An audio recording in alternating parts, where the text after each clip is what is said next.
Welcome to another video from Earnpad.com. I am StevieB. I hope you are all doing well and having a happy Halloween Mayhem 2020. So guys, I am here in Mayhem Annihilation in my blue undies. I want to talk to you about a couple things before we get started. Number one, I'm trying out some new settings for the video today.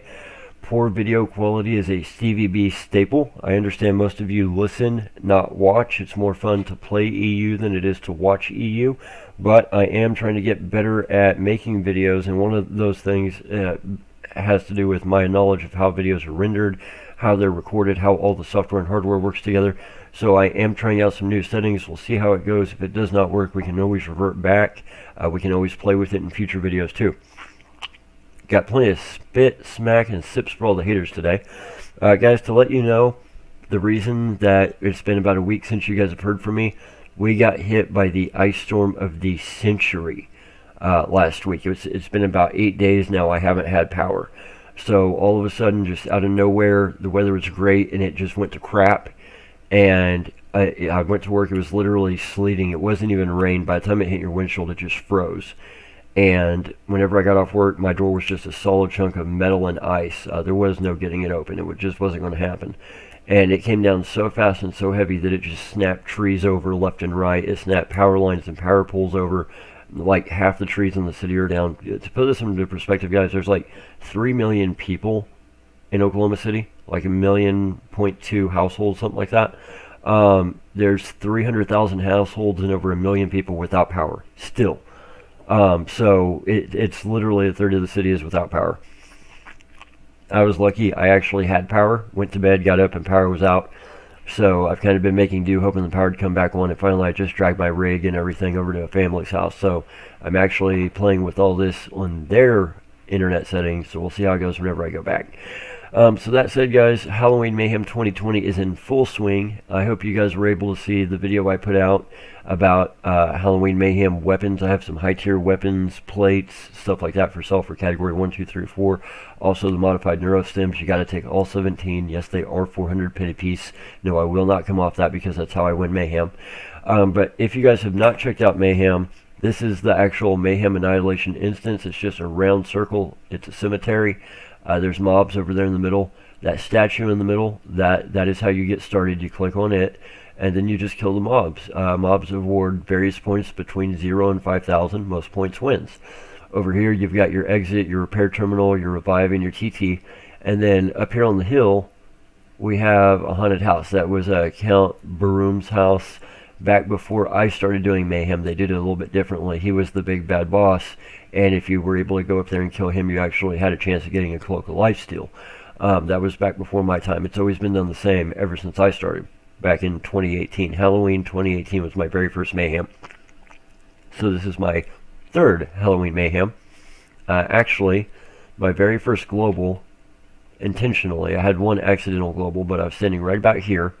And I had been tagging and dragging these Mayhem creatures. It was category 1, and I hit a 2200 pet Hoff. It wasn't even just a global, it was a Hoff on a Mayhem creature. So it was my very first intentional hunting global / Hoff, and it just happened to be a Hoff. So guys, it can happen. That was category 1. It was 2300 pets, something like that. So, big news. I found out today, I checked out one of the home screens. Apparently, all of the Arkadia Moon Deeds have been sold. That is right. As of right now, they have officially announced that Arkadia Moon Deeds are officially sold out.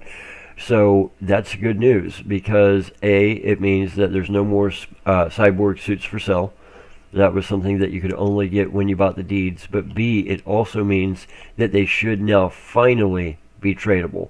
I do not own any Moon Deeds. I do have quite a few friends that obviously own some. I will get with some of my close friends over the next 24 to 48 hours, and I'll try and see what the payouts are like. I know the payouts have been there, they just haven't been the greatest. Arcadia was also doing this weird thing. They were kind of bouncing popular mobs like smuggler mechs back and forth from Arcadia Underground to Arkadia Moon. So what was essentially happening is the Moon Deeds were paying out, but it was only because the mobs were moved there. And then if the mobs got moved back for some reason, they would not pay out. So, and this has been my biggest beef with Arkadia Moon Deeds the entire time, besides the fact they were account bound. the moon was not fully developed. So we already had Arcadia Underground. Now I started after that was already a thing. And the thing is, 5% of the tax, not 100% of the land area income. There's a horrendous amount of shares, all that. But my big beef is that the Arkadia Moon Deeds essentially work off the same player base.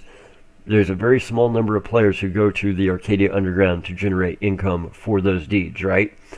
So here's the thing. If you're one of those players and you're in Arcadia Underground, where else are you going to go? You're going to go to Arcadia Moon. Now the thing is, if you're not one of those players that usually goes to the Arcadia Underground, you're not going to go to Arcadia Moon, most likely. So my biggest beef has always been, essentially, it was the exact same thing. Honestly, I don't even think it should have been a separate entity. I think the Underground Deeds and the Moon Deed should have just been called like the Arcadia Deed. And all the money should have just passed through to the Underground holders. Now, that said, obviously the Arcadia Planet Partners wouldn't have made money that way. But that's what I feel should have happened, because that's like, if I build a McDonald's and I put it on a popular intersection, right?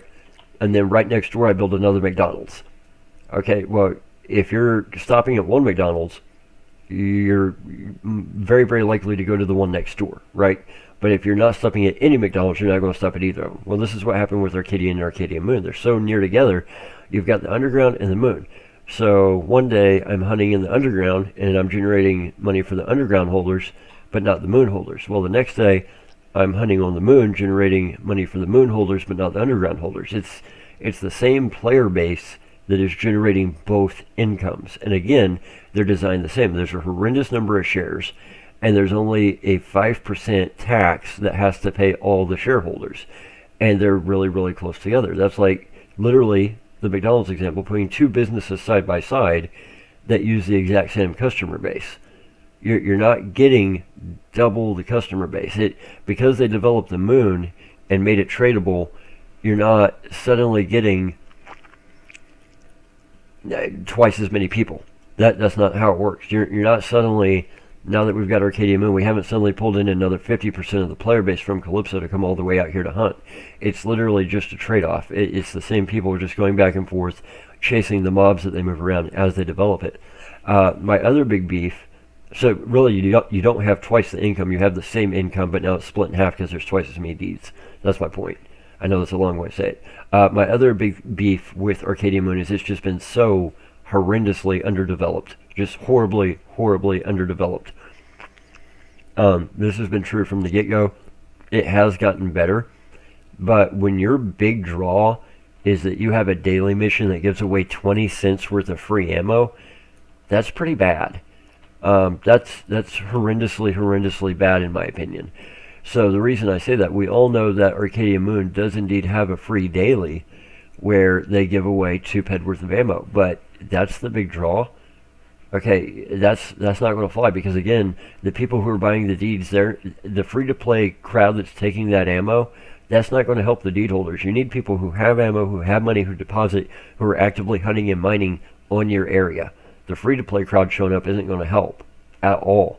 I mean, maybe it helps there be a few people on the server so it doesn't look completely empty, but other than that, it just doesn't help. That said, I've been to Arcadia Moon a few times. I was not super impressed. However, the last time I was there, I did have a good time. I did have a really good time. There were a couple of mobs that were there that I really, really enjoyed hunting. And even with my defense levels, even with my stats and my gear, it was a little bit of a challenge. And for once, it wasn't something I could just walk all over, because it was so far below my hunting range that it was just child's play. I tend to go way below my hunting range, not way above. It was really, really hard for the level I expected. For the level that the mobs were, it was very, very difficult. So that was actually kind of a fun thing. I think what will happen as they add more missions, as we make more progress for developing the Moon, I think we might eventually start to pull some players in that are already there. Some players that are not already at the Underground or aren't already on Arcadia. We might start to slowly pull them in. Even if we don't get to keep them long term, we might get them to take a week break from hunting on Calypso there or something. Something to keep in mind, guys, Mindark is never going to let Calypso be second. It's just not going to happen. This is what we saw with the Arcadia Golden Key. There was a set of instances you could do and collect golden key parts. You could get a golden key blueprint, make a golden key to get into the golden key instance. It cost several $1,000s to run dollars, not pads, several $1,000s. And if you were successful, you had a chance at obtaining a Dark Knight of Arcadia armor piece. And this was very, very popular. So popular, in fact, it was taking money away from Calypso, away from Calypso's economy, and away from Mindark. And they nerf it, which is why the Dark Knight of Arcadia armor no longer drops. It should still be in the loot pool, but it just no longer drops. And that's why the golden keys are such a big controversial thing, because nobody wants to come off of them cheap, but at the same time they're really not worth holding on to. So it's kind of a cluster of a mess, but just keep that in mind too. So you guys will notice I'm doing the whole Zykion thing while I'm recording today. There's two reasons for that. A, there's just not a lot to show you guys inside of Mayhem. I just wanted to kind of give you guys a look into the instance, see the swirly sky that looks like an aerial shot of a tornado turned upside down, just kind of see what it looks like. But also, I wanted to show you guys a little thing I found. I was in here looking around the other day, and some of these headstones, they're actually undiscernible. Like, you can't read what that says. Even on high settings, you can't read what that says. This one says, rest in peace. And this one says, Daniel something. He never could, and then it looks like it says Plat a Mage, M-A-G-E, Mage. I was like, Plat a Mage, Flat a Mage? He never could flat a Mage? What the hell? Mage is a sorcerer. We don't have sorcerers, we have Mind Force, but then I noticed it's play a Mage. Well, what do you mean he never could play a Mage? Of course not. We don't have mages, we don't have sorcerers, we have Mind Force. But look at the word Mage. It's clearly an M-A-G-E. It's very, very clear, even on my settings, right? Mage is an anagram for game. Reverse the G and the M. M-A-G-E. Flip the G and the M. It's game. He never could play a game. So somebody not only took the time to actually engrave this headstone, but they actually put an anagram on it. How cool is that? So the developers do get bored, I guess. Guys, if you're looking to just mess around with Mayhem at all and you have not figured it out yet, hit B as in boy on your keyboard. Go to Global Instances. Doesn't matter where you are, you can do this from anywhere in game. And then on your first page, you'll have the actual competition annihilation. Second page is survival competition. Third page is practice annihilation. Fourth page is practice survival. You just pick the one you want. Hit this little running guy over here for view details. And if it's a competition one on the left, it'll say scores. If you click that, you can see the scores. Or you can hit register, and it'll give you a little pop-up box to actually go into the instance. So that's pretty cool. So that being said, guys, this is going to be a rather short video. I'm just about to cut it off, but what we're looking at right now is it looks like the Arkadia Moon Deeds are going to be tradable in-game if they are not already. So I'm going to try and get more information on that. I'm also going to try and get some information on payouts before the next video. I've got some other videos I do have planned. Here is my problem. So I'm actually on vacation this week. So I don't have to worry about work, don't have to worry about real life. I can focus completely on Entropia. I've got to compete in Mayhem. I've got to put out videos for you guys.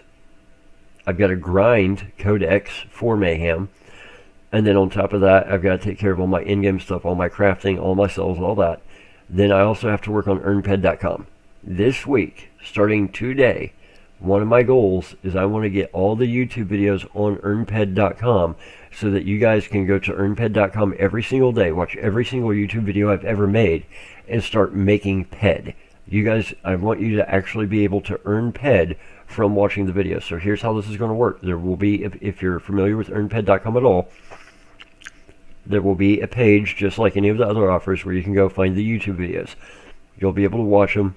Once you're done watching it, you will get awarded a certain amount of PED per video, right? It will be different based off the length of the different videos and all that. Whenever I come out with a new video, the new video will not instantly be put on Earnpad.com. It's going to go to YouTube first. It'll be there for probably a week or two, minimum, maybe even a month. Then it will get exported over to Earnpad.com as I have time. I will try and keep up on them. That way I don't have to do a whole bunch at once after this first batch. But that way all the YouTube Stevies get the information first, and then if you're strictly an Earnpad person, you get that information second. I want there to be some benefit to you guys actually coming to YouTube to watch these videos directly. So that's the plan. I am also going to be spending a lot of time this week working on making you guys a sponsored radio station. So you guys will see after I get this all set up how it's going to work. But essentially, yes, I do have it coming. Now, here's the thing. The music isn't going to be great, guys. I cannot use any copyrighted material. Just can't do it. If I do, it won't be sponsored. That doesn't work, right? But there is a lot of good free music. I've got a huge music library at my disposal for this very purpose. So there is a lot of good music out there. I'm going to try and weed through it and kind of pick out the stuff that I think is good and not just do the stuff that I think is trash or not just go down the line. So we'll see how it goes. We will probably have to refine it as we go. So that said, these are my two big focuses this week. I've got a few other things, real life stuff I've got to take care of paperwork wise and just stuff I need to get off my plate. But more or less, my week, all week this week is just about Mayhem, Entropia, YouTube videos, and Earnpad.com for you guys also. Now that we're a GameStop affiliate, I've got a ton of information about the GameStop affiliate stuff that I've got to get up on Earnpad.com as soon as I can. So I'm going to be very busy. Guys, if you PM me in-game, and I do not respond, it's because I'm competing. I will respond as fast as I can. Keep in mind, guys, there is a 60-day blackout window on Earnpad.com earnings. Why is this? So for those of you who are not aware, if you have, let's say, Hideout.tv points that you transfer to Earnpad today, I cannot pay you today. I have to wait 60 days before I can pay you. Here's why. The sponsors have a 60-day chargeback or nullification window.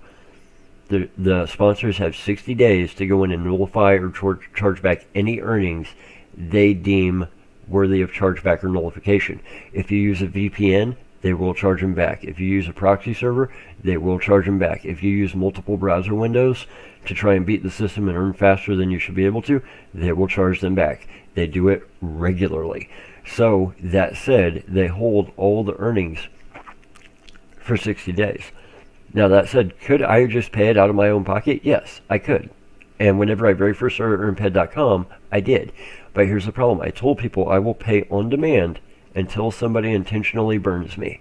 And then I'm going to enforce that 60-day window. And what happened? I did it for like 3 weeks and somebody burned me. You all know what I'm talking about. If you don't, go back and watch the other videos. It's very much an out there thing that I do not hide. Once Kinozuki intentionally burned me, that's it. The 60-day window is enforced. So if you're new to Earnpad.com and you've been earning and you need me to check and see what's past that 60-day window, cool. I don't mind doing that. There's not a way to program what's past the window and what's not. I have to go in and manually look. But I don't mind, guys. It doesn't take me that long. If I'm online, it doesn't take me that long, assuming I've got a decent connection, to just hop in and check your earnings real fast. So feel free to shoot me a private message anytime you want to know how much of your earnings are past that 60-day window, or anytime you want to withdraw. Because when you want to withdraw, you just got to private message me in-game. You should be able to find StevieB Brags in the user register now. I did change it, so I should be in the user register. And just shoot me a private message, say, hey, I'm an Earnpad member. I want to withdraw X amount, or I want to withdraw from Earnpad. How much do I have available? And I'm happy to look it up for you guys. So guys, we've got a lot more information coming. It's been a really good week. We're seeing a lot of markups go up at the moment because we're in the middle of mayhem. That's a good thing for the economy. That's a good thing for everybody that's out there hunting, mining, and crafting. Blazer fragments were almost 40 ped per thousand. Almost 4,000, almost 4 ped per 1,000 blazer fragments. Back up, tongue-tied. They were 40 ped per 1,000. They were $4 per 1,000 blazer fragments just last week. Now that markup has come down a little bit, but I think it's going to go back up, and here's why. Blazer fragment markup was going up and away through the stratosphere from 13 ped per 1,000 to 20 ped per 1,000 to 28 ped per 1,000, now up to 40 ped per 1,000, all the way up and into Halloween Mayhem. That means there were people that were actively tiering gear going into Halloween Mayhem. Guys, as soon as Halloween Mayhem's over on November 10th, we only get like a 3-week break, and then we got to gear up for Christmas Mayhem. So if they were tearing up going into Halloween, now they're using that stuff in Halloween, we're probably going to see another round of tiering going on come Christmas. And Christmas Mayhem lasts like 3 weeks. It's a very long Mayhem. Halloween is a very short Mayhem. And we've also got free-for-all at Christmas, so that's great for the economy. So I think what's going to happen is the blazer fragments are going to come down a bit, but I think they're going to have a new normal, probably in the 15 to 20 ped range, and then I think we're going to see another run-up or another several run-ups between now and Christmas. So that's great for the economy, especially for all the Stevies out there. Guys, if you're just starting playing in Entropia Universe, I know, 16 years in feels like you're behind the curve. You are not. There's never really been a better time, I don't think, to start playing Entropia Universe than now. With the way the economy is, even low-level players can go farm laser fragments. People ask me all the time, what weapon should I use? Guys, this is very easy. If you have the Platinum Starter Pack, use the Barbella Z12 and the amp that comes in it. Just keep repairing them, keep cycling. Just the amp, just the Z12, that's all you need. If you do not have the starter pack, get the Buckins Spare Rifle from Camp Icarus. It's a very easy mission to do early on. A lot of people can help you with it. And once you get that Buckins Spare Rifle, you don't even have to amp it. Just go hunt exosaurs at North Swamp Camp. If you do want to amp it, use the B101 Limited. They're pretty cheap to get your hands on, pretty easy to farm if you know where to farm them. I might do that in a future video for people who are wanting to farm low-end noob weapons. There's an area around Camp Icarus, but not at Camp Icarus. Some of you who are a little bit more knowledgeable in gaming might be able to find the area where if you kill a certain being, I should say, or set of beings, it's not necessarily an animal, then there tends to be a lot of new loot drop, a lot of Rubios, Azuros, and B101 amps. So if you have the starter pack, Barbella Z12, and starter amp, if you don't, the Buckins rifle and a B101 limited amp, if you can get your hands on it. If not, you don't necessarily need it. There's some other weapons in game that are really good for using on Exosaur Young, but those are the two that I think are going to help the most players out. So guys, for Earnpad.com, I've been StevieB, sip sip, smack smack, F the haters. I am going to leave it right there. Hopefully we see some good things from the Arkadia Moon Deeds. Hopefully they're tradable soon if they aren't already. Look for some big changes coming to Earnpad.com. And guys, just keep doing what you do, because those blazer fragments are really starting to pay out for a lot of people. So guys, I've been StevieB. I'll leave it there, and we'll be back for more great content for you real soon. Take care, guys.